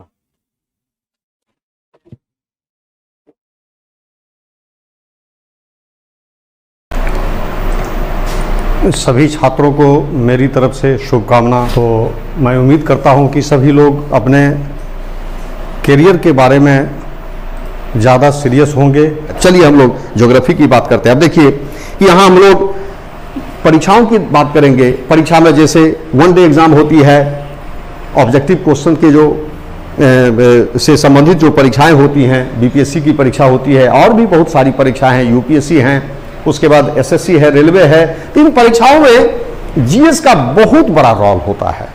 आप जीएस को इग्नोर नहीं कर सकते हैं। दूसरी बात कि जीएस का कोई लिमिट नहीं है। कहा जाता है कि जीएस का ना ओर होता है ना छोर होता है ना। जीएस क्या है? यानी समुद्र की गहराई से लेकर आकाश की ऊंचाई तक, एवरीथिंग इज जीएस। आपके चारों तरफ, हमारे चारों तरफ जितनी भी घटनाएं हो रही हैं, सब जीएस से जुड़ा हुआ है। आपने बचपन से अभी तक जो भी पढ़ा, जो भी डिग्रियां हासिल की और उस डिग्री हासिल करने के क्रम में जो अध्ययन किया, वही चीज फिर आपको दोबारा पढ़ना पड़ेगा जीएस के तौर पर। क्यों? तो आपने उसको ठीक से नहीं पढ़ा था, है ना। आपको दोबारा पढ़ना पड़ेगा। आप जीएस की जब बात करते हैं तो जनरली हम लोग कहते हैं कि आप 10th, 11th, 12th ये 3 कक्षा के पुस्तकों को पढ़िए, एनसीईआरटी किताब को पढ़िए। बहुत लोग कहते हैं कि 6 क्लास से पढ़िए, तो मैं 6 क्लास नहीं कहूंगा। 6 क्लास से अगर पढ़ने के लिए कहा जाए तो यानी पढ़ते रहेंगे जीवन भर आप, और भी कोई काम है, पढ़ाई भी करना है, सफलता जल्दी लेनी है और फिर दूसरा काम भी है, वो भी करना है, ठीक है। तो समय को देखते हुए आप 10, 11, 12 3 कक्षा के पुस्तकों का अध्ययन कीजिए। उसके बाद आप शिक्षक के संपर्क में रहिए। कहीं भी दिक्कत होती है, एक बात मैं और बताऊंगा, मैं भी बहुत सारे लड़के को बताता हूं कि एनसीईआरटी किताब पढ़ने के लिए, तो एनसीईआरटी किताब लड़कों को जल्दी समझ में नहीं आती है। हिंदी वाले जो छात्र होते हैं, हिंदी में जो एनसीईआरटी किताब होती है, उसका जो लैंग्वेज होता है, उसके जो शब्द होते हैं थोड़ा क्लिष्ट होते हैं, क्योंकि अंग्रेजी का जो ट्रांसलेशन किया जाता है तो वो थोड़ा कठिन हो जाता है, लड़के को समझ में नहीं आता है। आप उसको 1 बार पढ़िए, 2 बार पढ़िए, 3 बार पढ़िए, और 2 बार, 1 बार पढ़ने से हो सकता है आपको समझ में आए, दूसरी बार पढ़िएगा थोड़ा समझ में आएगा, तीसरी बार पढ़िएगा पूरी तरह से समझ में आएगा। रही बात की पढ़ाई के क्रम में जो दिक्कत होगी, आप टीचर को बताइए, टीचर उसको एक्सप्लेन कर देंगे। तो चलिए अब देखिए कि यहाँ पर जीएस में बहुत सारे विषय हैं, ये मैं क्या बताऊंगा, सभी जानते हैं, जितने भी लड़के पढ़ रहे हैं, तैयारी कर रहे हैं, सबको पता होगा। जीएस का पहला पार्ट हो गया हिस्ट्री, बहुत इंपॉर्टेंट विषय है ना। दूसरा पार्ट हो गया ज्योग्राफी, ये भी इंपॉर्टेंट है, कोई भी अनइंपॉर्टेंट नहीं है, सब इंपॉर्टेंट होता है ना। दूसरा ज्योग्राफी हो गया। तीसरा हो गया इंडियन पॉलिटी, भारतीय राज व्यवस्था। चौथा हो गया इंडियन इकोनॉमी, जिसको हम भारतीय अर्थव्यवस्था कहते हैं। 5वां हो गया जनरल साइंस, है ना, जिसको हम सामान्य विज्ञान कहते हैं। और 5वां हो गया करंट अफेयर्स, है ना। 6ठा हो गया करंट अफेयर्स, है ना। उसके बाद अगर बीपीएससी की परीक्षा देंगे तो उसमें 10 क्वेश्चन मैथ से रहता है, उसमें मैथ रीजनिंग सब मिला हुआ रहता है। तो ये सारा मिलकर जीएस का निर्माण करता है। अब देखिए कि आपको सफलता के लिए एक निश्चित स्कोर बनाना है। जैसे मैं कहना चाहूंगा कि अधिक से अधिक प्रश्न को हल करना है, आपको अपने स्कोर को ऊंचाई पर ले जाना है, ताकि किसी भी स्थिति में आप सफल हो सकें, आप मेंस देने के लायक हो सकें। तो इसी को मान के चलिए। इसके लिए हर विषय पर आपको ध्यान देना पड़ेगा। अब देखिए इतिहास को अगर आप पढ़ते हैं तो 35 क्वेश्चन, कम से कम 35 क्वेश्चन, 35 क्वेश्चन आपका जो है बीपीएससी और अन्य एग्जाम में भी। बीपीएससी में चूंकि 150 क्वेश्चन का मैं बता रहा हूं आंकड़ा, फिर मैं 100 क्वेश्चन का भी आंकड़ा बता दूंगा। अगर आप 150 क्वेश्चन को लेंगे तो करीब 35 क्वेश्चन आपको हिस्ट्री से बनेगा। ज्योग्राफी से वही 25 से 30 क्वेश्चन, कभी 35 क्वेश्चन भी पूछ देता है, तो एवरेज मान के चलिए 25 से 30 क्वेश्चन आपका बनेगा। इंडियन पॉलिटी में 15 से 17 क्वेश्चन आपको, देखिए कभी 20 क्वेश्चन भी पूछ देता है, कभी 12 क्वेश्चन पूछ देगा, कभी 25 क्वेश्चन भी पूछ देगा। देखिए परीक्षा का अपना ये में एक अपना नियम होता है कि वो लड़कों के बीच में, लड़कों में माने इल्यूजन पैदा करना चाहते हैं, भ्रम पैदा करना चाहते हैं। जैसे बिहार में क्या होता है कि कभी अगर इकोनॉमिक्स से ज्यादा क्वेश्चन पूछ दिया तो सभी लड़के इकोनॉमिक्स की तरफ भागे, कभी ज्योग्राफी से ज्यादा पूछ दिया तो सभी लड़के ज्योग्राफी की तरफ भागे, कभी साइंस से पूछ दिया तो साइंस के। इसको नहीं आपको पकड़ना है। देखिए एक जो अच्छे छात्र होते हैं, जिसको सफलता लेनी है, जिसको सफलता प्राप्त करनी है, उसके लिए आपको एक स्ट्रेटजी बनाना पड़ेगा। सभी विषय में आपको एवरेज एक आप आइडिया बनाना पड़ेगा, डेवलप करना पड़ेगा, तभी आप सफल हो सकते हैं। ठीक है। उसके बाद जाके फिर इसी तरह से इकोनॉमिक्स में भी प्रश्न रहेंगे। तो 150 का ये हो गया। अगर आप 100 क्वेश्चन को लेंगे तो 100 क्वेश्चन वही 10-12 क्वेश्चन करके आप एवरेज कर दीजिए सभी विषयों में। लगभग किसी में 12-15 हो जाएगा, कभी 10 हो जाएगा, किसी में 8 हो जाएगा, तो ऐसे करके। अब देखिए कि यहां पर मैं ज्योग्राफी के बारे में आपको बता रहा हूं। ज्योग्राफी एक महत्वपूर्ण विषय है। मैं पहले भी कहा कि कोई भी विषय कम महत्वपूर्ण नहीं है, हर विषय महत्वपूर्ण है ना। जीएस के जितने भी पार्ट्स हैं सभी महत्वपूर्ण है, सभी को आपको पढ़ना है। चाहे आपने उसको अपने एकेडमिक कैरियर में उसको पढ़ा हो अथवा ना पढ़ा हो, आपको यहां पर फिर से पढ़ना पड़ेगा। टेंशन की बात नहीं है। बहुत सारे शिक्षक सभी विषय के यहां पर अपने अपने विषय के महारत हैं, इसलिए आपको दिक्कत नहीं होगी, आप यह मान के चलिए। अब देखिए कि ज्योग्राफी एक महत्वपूर्ण विषय है। महत्वपूर्ण विषय क्यों है? तो यह कला भी है, ज्योग्राफी कला भी है और विज्ञान भी है ना। कला कैसे है? जब हम इस पृथ्वी पर रहने वाले जीव जंतु यानी मानव की चर्चा करते हैं, मानव के आर्थिक क्रियाकलाप की चर्चा करते हैं, उसके सांस्कृतिक स्थिति की चर्चा करते हैं, ये सब कला का विषय वस्तु हो जाता है। और ज्योग्राफी साइंस भी है, विज्ञान भी है। विज्ञान कैसे है? अब देखिए इसका विज्ञान के साथ यानी नेचुरल साइंस जो है यानी प्राकृतिक विज्ञान के साथ इसका प्रत्यक्ष संबंध है। जैसे हम इस पृथ्वी धरातल का अध्ययन करते हैं, इसमें बहुत सारे सिद्धांत हैं, जैसे प्लेट टेक्टोनिक्स है, भूकंप है, ज्वालामुखी क्रिया है, पर्वत का निर्माण है, ये सभी विज्ञान से जुड़ा हुआ है। यानी आप स्थल की बात करते हैं, इसमें आंतरिक अंतस्थ की भी बात आ जाती है, जहां पर भूगर्भ शास्त्र का जो विषय वस्तु है। उसके बाद इस पृथ्वी पर रहने वाले जीव जंतु का अध्ययन करते हैं, तो ये बायोलॉजी का विषय वस्तु बन जाता है, यानी जूलॉजी का। उसके बाद पृथ्वी पर पेड़ पौधे वनस्पति के वितरण का अध्ययन करते हैं, तो ये जो है वनस्पति शास्त्र का विषय वस्तु हो जाता है। इस पृथ्वी पर जो सागर महासागर का अध्ययन करते हैं, कहा जाता है कि समुद्री जल एक साधारण जल नहीं है, बल्कि एक विशिष्ट रासायनिक घोल है जिसमें बहुत सारे खनिज लवण घुले मिले हैं। तो ये समुद्र का अध्ययन करते हैं तो वहां रसायन शास्त्र भी आ जाता है, फिजिक्स भी आ जाता है। वायुमंडल का अध्ययन करते हैं तो वायुमंडल का अध्ययन करते हैं, फिजिक्स का विषय वस्तु हो जाता है।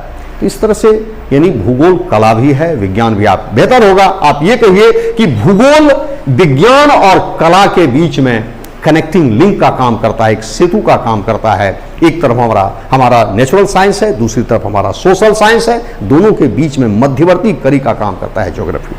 अब देखिए कि ज्योग्राफी में ये जीएस के तौर पर जो हम ज्योग्राफी का अध्ययन करते हैं, तो इसको हम अगर अब बिहार के एग्जाम की बात करेंगे तो फिर थोड़ा अलग हो जाएगा, और बिहार को छोड़कर बात करेंगे तो अलग होगा। तो मैं आपको बता रहा हूं बिहार से अलग बात कीजिएगा तो इसका 2 पार्ट हो जाएगा। पहला क्या हो जाएगा, जिसको हम कहेंगे विश्व भूगोल। विश्व भूगोल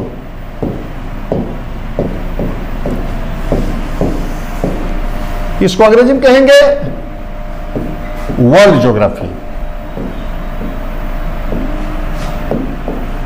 ठीक है, विश्व भूगोल इसका पहला पार्ट हो गया, विश्व भूगोल। और दूसरा पार्ट हो जाएगा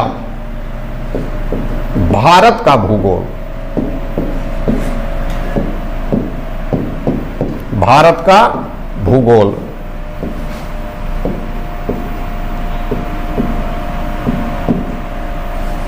ज्योग्राफी ऑफ इंडिया। ये 2 पार्ट इसका हो जाएगा जीएस के तौर पर। ठीक है, यदि आप बिहार की परीक्षा देंगे, बिहार की कोई भी परीक्षा देंगे, चाहे वो कांस्टेबल की परीक्षा हो, एसआई की परीक्षा हो, या बीपीएससी की परीक्षा हो, या और कोई परीक्षा हो, तो बिहार की परीक्षा देंगे तो इसका एक टेल जुड़ जाएगा। टेल क्या होगा? बिहार का भूगोल। बिहार का भूगोल खास करके बीपीएससी की बात करेंगे तो कहा जाता है कि रीजनल क्वेश्चन 2 विषय से रहते हैं, एक हिस्ट्री से जैसे हिस्ट्री ऑफ बिहार, और दूसरा ज्योग्राफी से ज्योग्राफी ऑफ बिहार। और अन्य विषयों से रीजनल क्वेश्चन नहीं बनते हैं, पॉलिटी से, इकोनॉमी से, अन्य विषयों से डेटा हो सकता है, लेकिन रीजनल क्वेश्चन 2 ही विषय से बनता है, एक हिस्ट्री से हिस्ट्री ऑफ बिहार, दूसरा ज्योग्राफी से ज्योग्राफी ऑफ बिहार। ये टेल हो जाएगा। अब देखिए कि यदि आप बीपीएससी की परीक्षा देते हैं या बिहार के किसी अन्य परीक्षा में शामिल होते हैं, तो ये जो बिहार का भूगोल है ये डिसिसिव रोल प्ले करता है, यानी निर्णायक भूमिका निभाता है। अगर आप इस क्वेश्चन को आप इग्नोर कर दिए या फिर नहीं बनाए तो फिर आप सफल नहीं हो पाएंगे। इसलिए इस पर ध्यान दिया जाना चाहिए। दूसरी बात है कि बिहार के भूगोल को पढ़ने में बहुत एनर्जी की जरूरत नहीं है, बहुत समय की जरूरत नहीं है, बहुत कम समय में इसको आप तैयार कर सकते हैं। 7-8 घंटा बहुत हो गया। यदि आप बिहार के भूगोल को 6 से 7 घंटा पढ़ लेंगे तो आपके लिए पर्याप्त हो जाएगा, उसमें से एक भी क्वेश्चन मिस नहीं करेगा। यानी बिहार के मानचित्र को लेकर उसके जितने भी चैप्टर्स हैं, चाहे भौतिक विभाग है, फिर बिहार की जलवायु से संबंधित बात है, फिर प्राकृतिक वनस्पति है, मिट्टी है, सिंचाई है, कृषि है, उसके बाद उद्योग धंधे हैं बिहार में खनिज संसाधन है, जनसंख्या और जनगणना का आंकड़ा है ना, ये सारा चीज। उसके बाद नगरीकरण है जिसमें परिवहन है, परिवहन में सड़क और रेल इत्यादि। तो ये जो है यानी 10 क्वेश्चन करीब बिहार के भूगोल से रहेगा। बाकी बिहार को छोड़कर ये दोनों विषय रहेगा। तो आपको ये पढ़ना है, भूगोल में ये सारा चीज पढ़ना है।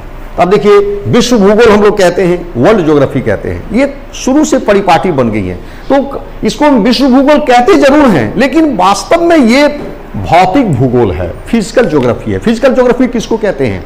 पृथ्वी के भौतिक पर्यावरण का अध्ययन भौतिक भूगोल कहलाता है, जिसमें हम पृथ्वी के स्थल का अध्ययन करते हैं, और ये जियोमॉर्फोलॉजी यानी भूआकृति विज्ञान कहलाता है। समुद्र महासागर का अध्ययन करते हैं जो समुद्र विज्ञान कहलाता है, और जलवायु का अध्ययन करते हैं, वायुमंडल का अध्ययन करते हैं जो जलवायु विज्ञान का विषय वस्तु हो जाता है। यानी पृथ्वी के भौतिक पर्यावरण का अध्ययन ही भौतिक भूगोल है, जिसमें स्थल का अध्ययन, जल का अध्ययन, वायु का अध्ययन, जीव जंतु का अध्ययन किया जाता है। तो ये भौतिक भूगोल का पार्ट हो गया। इसके चैप्टर्स, जितने भी चैप्टर्स होंगे, अधिकतर चैप्टर्स होंगे वही भौतिक भूगोल से संबंधित होंगे।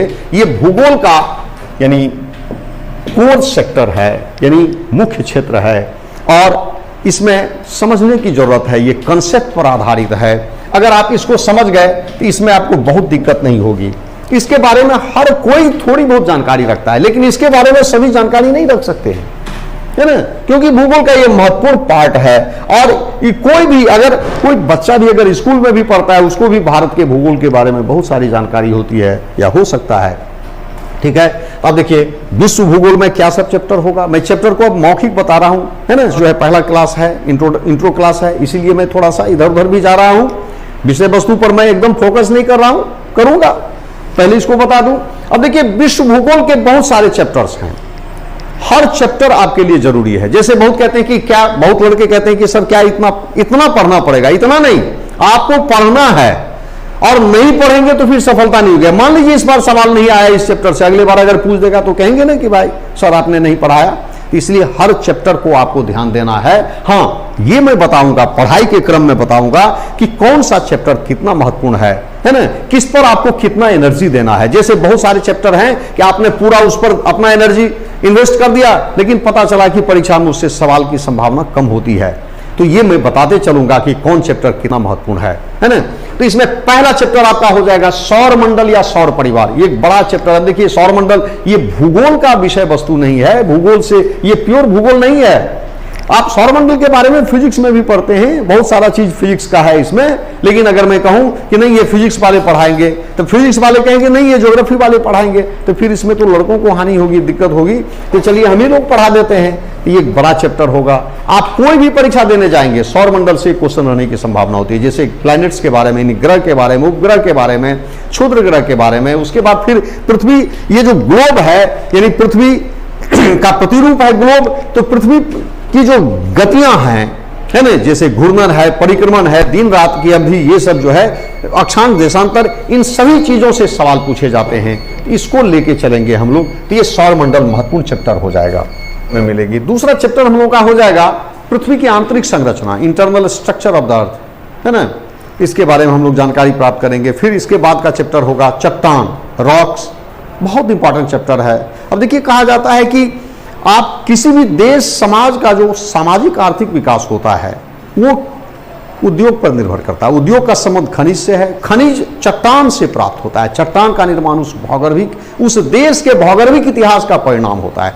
किसी भी देश का सामाजिक आर्थिक विकास कृषि पर निर्भर करता है। कृषि का संबंध मिट्टी से है, मिट्टी का निर्माण चट्टान से होता है, और चट्टान उस देश के भौगोलिक इतिहास का परिणाम होता है। तब देखिए कितना इंपॉर्टेंट चैप्टर है। अगर आप चट्टान को समझेंगे तो बहुत सारे चीजों की जानकारी आपको मिलेगी, है ना। चट्टान के बाद फिर अगला चैप्टर हो जाएगा ज्वालामुखी तथा भूकंप। उसके बाद फिर हम लोग लैंड फॉर्म्स पर जाएंगे, यानी स्थलाकृति जिसको आप कहते हैं, जैसे नदी के द्वारा निर्मित स्थलाकृति, पवन के द्वारा निर्मित स्थलाकृति या शुष्क स्थलाकृति, हिमनदी के द्वारा निर्मित स्थलाकृति, कार्स्ट स्थलाकृति, चूना पत्थर वाले प्रदेश में जो जल के घुलन क्रिया द्वारा स्थलाकृति बनती है उसको कार्स्ट स्थलाकृति नाम दिया जाता है। इसके बाद हम लोग वायुमंडल में चले जाएंगे। इसमें पहला चैप्टर हो जाएगा वायुमंडल का संगठन और संरचना, composition and structure of the atmosphere. बहुत इंपॉर्टेंट चैप्टर है, आप कोई भी परीक्षा देने जाएं इससे एक सवाल रहने की संभावना रहती है। इसके बाद का जो चैप्टर है वो है वायु दाब और पवन, यानी एयर प्रेशर एंड विंड। ये भी बहुत इंपॉर्टेंट चैप्टर, ये बड़ा चैप्टर है ना, इससे सवाल रहता ही रहता है परीक्षाओं में। आप देखिएगा प्रीवियस क्वेश्चन को अगर आप उल्टेंगे तो आपको ये इस चैप्टर से क्वेश्चन मिलेगा आपको। उसके बाद फिर है चक्रवात और प्रति चक्रवात, है ना, ये भी छोटा चैप्टर है लेकिन महत्वपूर्ण है। उसके बाद फिर बादल और वर्षा के प्रकार, है ना। उसके बाद फिर हम लोग समुद्र विज्ञान में जाएंगे, तो समुद्र में पहला चैप्टर हम लोग का हो जाएगा महासागरीय धारा। बहुत बड़ा चैप्टर है, बहुत इंपॉर्टेंट चैप्टर है, अक्सर परीक्षाओं में पूछा जाता है धाराओं के बारे में। जैसे आप जानते हैं धारा दो प्रकार की होती है, गर्म और ठंडी धारा, है ना। गर्म धारा प्रायः विषुवतीय या उष्णकटिबंधीय क्षेत्र से ध्रुवों की ओर चलती है और ठंडी धारा ध्रुवीय क्षेत्र से विषुवत रेखा की ओर आती है ना। तो धारा के बारे में हम लोग पढ़ेंगे। अक्सर इस तरह का सवाल दिया जाता है कि निम्नलिखित में से कौन अटलांटिक महासागर की गर्म धारा नहीं है या ठंडी धारा नहीं है या अटलांटिक महासागर की धारा नहीं, इस तरह का सवाल आपको दिया जाता है। तो इसको हम लोग बढ़िया से पढ़ेंगे, इससे सवाल रहता है। उसके बाद फिर हम लोग जाएंगे प्रवाल भित्ति, इसके बाद हम लोग जाएंगे महासागरीय लवणता के बारे में, ओशन सैलिनिटी। छोटा चैप्टर है, ये लेक्चर बेस्ड, इसमें इंफॉर्मेशन कम मिलेगा लेकिन लेक्चर से आप इसको समझेंगे। उसके बाद फिर ज्वार भाटा, छोटा चैप्टर है, इसमें भी माने 20-25 मिनट लगेगा, 15 से 20 मिनट लगेगा, इसको हम लोग समझ लेंगे ज्वार भाटा के बारे में। फिर एक चैप्टर इसमें आएगा महत्वपूर्ण चैप्टर जिसको हम कहते हैं प्रवाल भित्ति कोरल रीफ, इससे सवाल आता है ना। इसके बाद फिर हम लोग जाएंगे वर्ल्ड से रिलेटेड जो डेटा बेस्ड है, जैसे संसार की जल संधियां और स्थल संधियां, स्ट्रेट्स एंड स्टूमस। उसके बाद संसार की जोड़ने वाली नहरें, कनेक्टिंग कैनाल्स। उसके बाद फिर मानचित्र पर खींची गई काल्पनिक रेखाएं। उसके बाद फिर चैप्टर होगा यानी ये संसार की जनजातियां, है ना, यानी ट्राइब्स। इसी में हम लोग भारत की जनजाति को भी पढ़ेंगे। उसके बाद फिर अगला चैप्टर इसमें हो जाएगा संसार के प्रमुख फसल, ये एकदम कंप्लीट डेटा होगा। संसार के प्रमुख खनिज और उसके उत्पादक देश, इस डेटा जानना है। जैसे लॉ का सबसे बड़ा उत्पादक, दूसरा बड़ा उत्पादक, तीसरा बड़ा उत्पादक, इस तरह के सवाल पूछे जाते हैं, है ना। उसके बाद संसार के प्रमुख फसल और उसके उत्पादक देश, जैसे चावल का उत्पादक सबसे बड़ा उत्पादक देश, दूसरा उत्पादक देश, तीसरा उत्पादक देश। इसमें अपने भारत की स्थिति को भी समझेंगे, है ना, उसको ध्यान में रखकर हम लोग आगे बढ़ेंगे।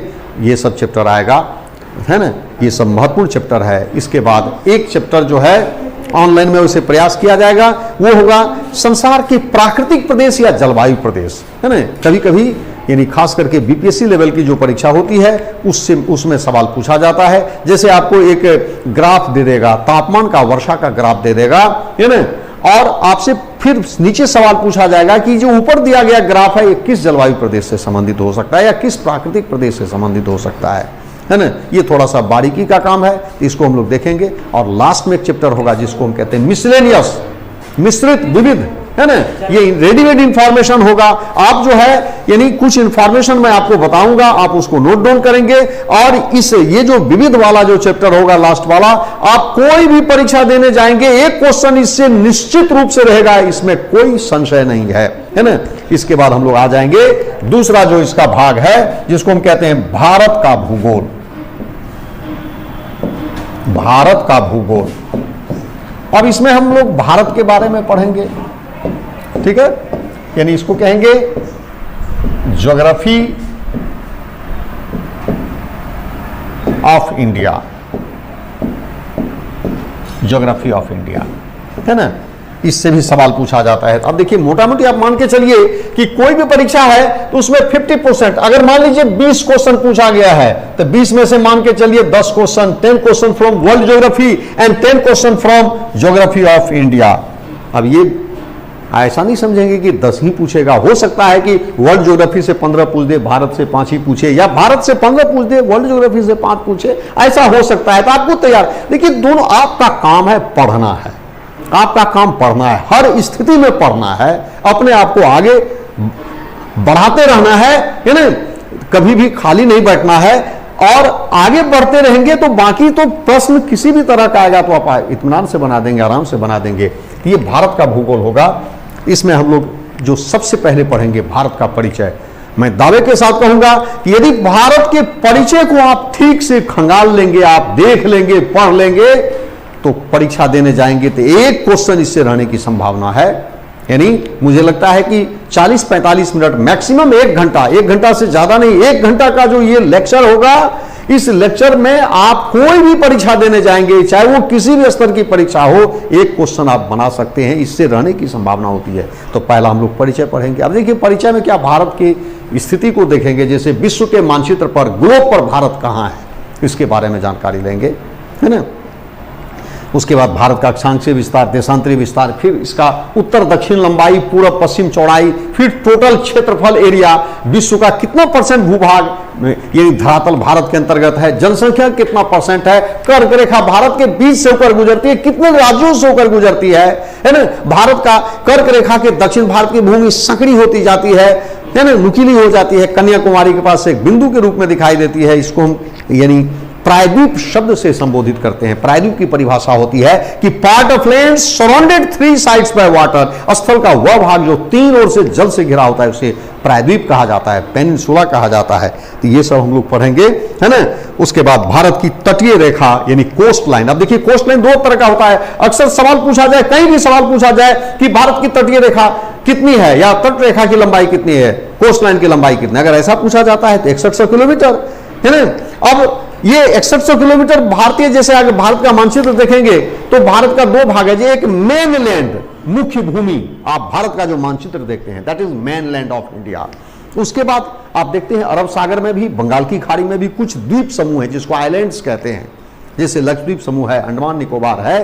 तो अगर द्वीप समूह को मिला दिया जाए तो तटरेखा की लंबाई 7516.5 किलोमीटर हो जाता है।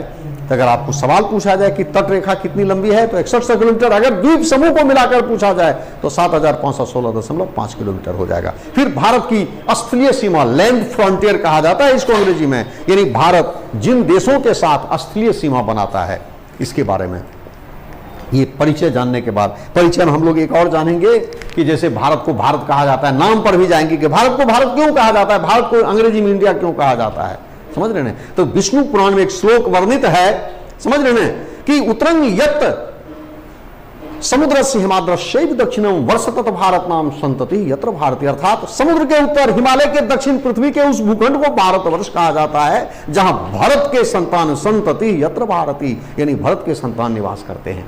तो इस तरह से ये सब चीज हम लोग पढ़ेंगे। आगे हम लोग फिर बढ़ेंगे, चैप्टर हम लोग का होगा जो मुख्य चैप्टर पर जाएंगे वो भारत के भौतिक विभाग, फिजियोग्राफिक यूनिट्स या डिविजन्स ऑफ इंडिया। इसमें आप भारत के धरातल का अध्ययन करेंगे।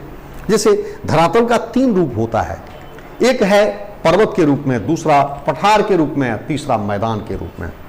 बात समझ रहे हैं। तो आप कहेंगे मरुस्थल कहां, अरे मरुस्थल कहीं पर्वत पर भी मरुस्थल है, कहीं पर पठार पर भी मरुस्थल, जैसे पूर्व अफ्रीका पठार है वो मरुस्थल है ना।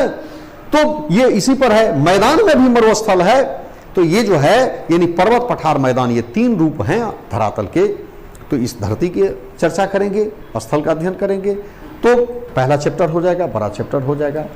उसके बाद भौतिक विभाग के बाद हम लोग अगला चैप्टर पर जाएंगे, भारत की जलवायु, क्लाइमेट, बहुत इंपॉर्टेंट चैप्टर है। आप पीटी 1 डे परीक्षा देते हैं, ऑब्जेक्टिव नेचर की जो परीक्षा होती है उसमें इससे सवाल तो रहता ही रहता है। यदि आप मेंस की परीक्षा देंगे, बीपीएससी मेंस देंगे या यूपीएससी मेंस देंगे, सिविल सर्विस या अदर स्टेट पीसीएस का मेंस देंगे, तो उसमें इससे सवाल रहता ही रहता है ना। तो भारत की जलवायु को पढ़ेंगे हम लोग, मानसून के बारे में समझेंगे, मानसून का कॉन्सेप्ट जानेंगे, है ना। उसके बाद आके फिर भारत की जो ऋतुएं हैं उसके बारे में जानेंगे। वर्षा होती है भारत में, अक्सर सवाल पूछा जाता है कि तमिलनाडु में वर्षा किस मानसून से होती है, उत्तरी पूर्वी मानसून से, दक्षिणी पश्चिमी मानसून से। पंजाब में, पश्चिमोत्तर भारत में, पंजाब में शीतकाल में वर्षा होती है, पश्चिमी विक्षोभ से होती है। इस तरह के सवाल रहते हैं, अक्सर पूछे जाते हैं। उसके बाद हम लोग अगला चैप्टर पढ़ेंगे, भारत की नदियां, reverse and multipurpose river valley projects of India, यानी भारत की नदियां और नदी घाटी परियोजनाएं, ये पढ़ेंगे। इसके बाद हम लोग आगे बढ़ेंगे, भारत की प्राकृतिक वनस्पति, नेचुरल वेजिटेशन ऑफ इंडिया, आप जंगल के बारे में जानकारी प्राप्त करेंगे। उसके बाद भारत की मिट्टी के बारे में, मिट्टी बहुत इंपॉर्टेंट चैप्टर हो जाएगा फिर यहाँ पर।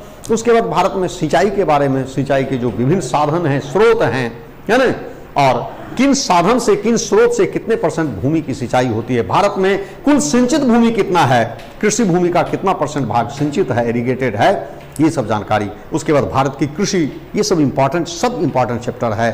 कृषि के बाद फिर हम लोग भारत के खनिज संसाधन के बारे में पढ़ेंगे। खनिज के बाद फिर भारत में उद्योग धंधे के बारे में पढ़ेंगे। फिर परिवहन में रेल परिवहन, सड़क परिवहन, जल परिवहन, वायु परिवहन, अभी एक नया परिवहन का आया है रूप, है ना, कुछ दशकों से, जिसको हम पाइपलाइन नल परिवहन कहते हैं। पाइप के माध्यम से खास करके जो हमारा ये जो पेट्रोलियम प्रोडक्ट्स है ना, पेट्रोलियम खनिज है, उसका परिवहन नल परिवहन यानी पाइप के माध्यम से किया जाता है, समझ रहे हैं। उसके बाद लास्ट में चैप्टर हो जाएगा इसका भारत की जनसंख्या और जनजातियां। इसमें भी एक विविध चैप्टर आ जाएगा, मिसलिनियस आ जाएगा, जैसे वर्ल्ड ज्योग्राफी। तो ये सारा चैप्टर हम लोग 1 बाय 1 करके पढ़ेंगे कि भूगोल एक महत्वपूर्ण विषय है ना। भूगोल को अंग्रेजी में ज्योग्राफी कहा जाता है, सभी लोग पढ़ते हैं, ज्योग्राफी कहा जाता है। ज्योग्राफी को हिंदी में भूगोल कहेंगे। भूगोल का अर्थ क्या? भू अजोर गोल, भूगोल। शब्द विन्यास के दृष्टिकोण से अगर हम देखें तो यानी जिसमें पृथ्वी का अध्ययन होता है ना। भूगोल यानी ज्योग्राफी का मतलब क्या?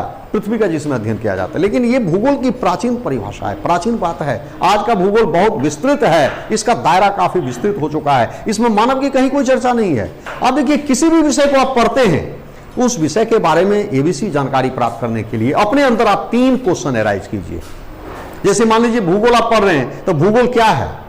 दूसरा क्वेश्चन कि भूगोल में किसका अध्ययन करते हैं? तीसरा क्वेश्चन कि हम क्यों करते हैं?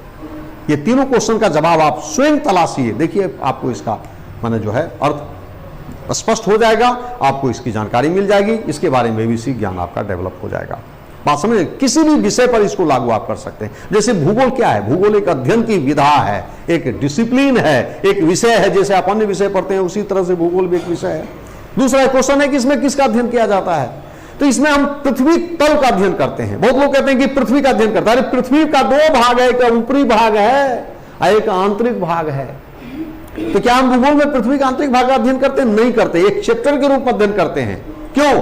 तो जैसे मैं बताया ना कि अभी पृथ्वी की आंतरिक संरचना को हम लोग पढ़ेंगे। क्यों पढ़ेंगे?